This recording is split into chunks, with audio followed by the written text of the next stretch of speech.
Hello students, good morning बेटा। Maths course school की हिंदी की ऑनलाइन क्लास में आप सबका स्वागत है। हम सब आशा करते हैं आप स्वस्थ होंगे, सुरक्षित होंगे और भली प्रकार से पढ़ रहे होंगे। हमारा विषय चल रहा था बेटा अपठित गद्यांश। हमारे 4 अपठित गद्यांश अब तक हो चुके हैं। आज हम 5वां अपठित गद्यांश करेंगे जो अंतिम होगा। अभ्यास के लिए इतने बहुत हैं बेटा, 5 जो अपठित गद्यांश है वो बहुत होते हैं।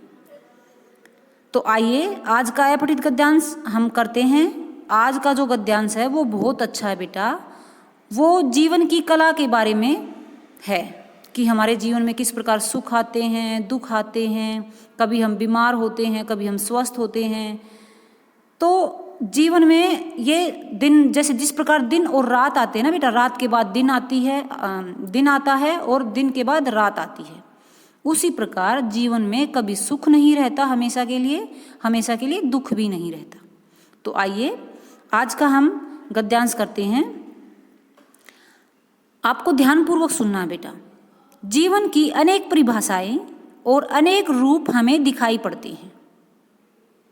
कभी बचपन आता है, कभी जवानी आती है, कभी बुढ़ापा आता है ना। एक ओर हम जीवन को कला मानते हैं तो दूसरी ओर सागर की तरह उसका विस्तार और संघर्षमय रूप भी हमें बताया जाता है। क्यों? जिस प्रकार सागर की गहराई का हमें पता ही नहीं होता, कितनी दूर तक पानी फैला हुआ हमें पता ही नहीं होता। तो उसी प्रकार जो हमारा जीवन है बेटा, किसी की जीवन की डोर बहुत छोटी होती है, किसी की बहुत बड़ी होती है। किसी के जीवन में बहुत ज़्यादा संघर्ष करना पड़ता है, बहुत ज़्यादा जिम्मेदारियां होती हैं। किसी का जीवन बिल्कुल आसानी से व्यतीत हो जाता है, ज़्यादा जिम्मेदारियां नहीं होती, गरीबी का सामना नहीं करना पड़ता। तो ये सब समस्याएं उनके साथ नहीं होती।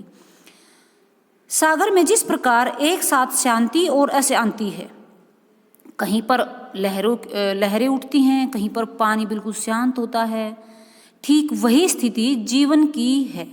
ऊपर से स्थिर शांत दिखाई देने वाले मनुष्य के भीतर न जाने कितनी अशांति है।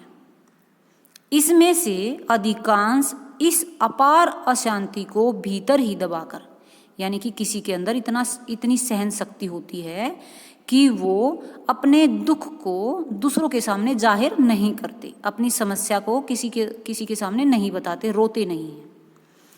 तो अशांति को भीतर ही दबाकर प्रकट रूप में पूर्णतः शांत एवं संयत जीवन जीते हैं। ऐसा महसूस भी नहीं होने देते कि इसके जीवन में कोई दुख आया हुआ है या इसको किसी समस्या ने घेर रखा है।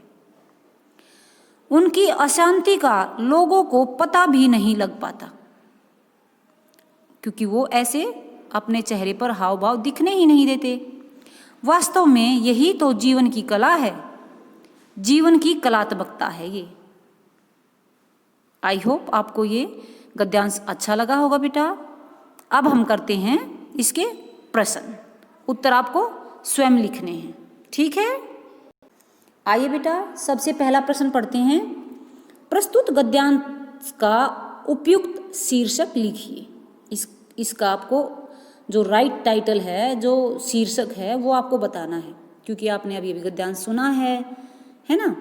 तो इसमें बार बार जिस चीज़ का जिक्र कर रखा है वही इसका शीर्षक होगा।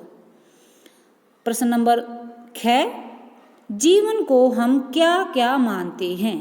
ये भी इसी गद्यांश में आया था बेटा, उत्तर इसी में है। आपको इसमें से ढूंढकर और लिखना है। प्रश्न नंबर 11, लोग प्राय संयत जीवन कैसे जीते हैं। संयत जीवन आपको समझ में नहीं आया होगा बेटा, मैं बताती हूँ। संयत होता बेटा यानी कि सुलझा हुआ जीवन, समझ गए। जो लोग दुख में विचलित नहीं होते और खुशी में ज़्यादा झूमते नहीं हैं, वो होता संयत जीवन। चौथा देखते हैं बेटा, जीवन की कलात्मकता क्या है। लास्ट में अंत में आया था ना हमारी लाइनें, जीवन की कलात्मकता क्या है। प्रश्न नंबर 5, अंग्य निम्नलिखित शब्दों के दो पर्यायवाची शब्द लिखिए। सबसे पहला है सागर, आपको इसके भी 2 पर्यायवाची शब्द लिखने हैं। दूसरा है मनुष्य, इसके भी 2 पर्यायवाची शब्द लिखने हैं। तीसरा है शांत, इसके भी आपको 2 पर्यायवाची लिखने हैं। अगर आप ज़्यादा लिख सकते हो तो ज़्यादा भी लिख सकते हो, नहीं तो बेटा 2 तो अवश्य ही लिखने हैं। आई होप आपको ये गद्यांश अच्छे से समझ आ गया होगा बेटा।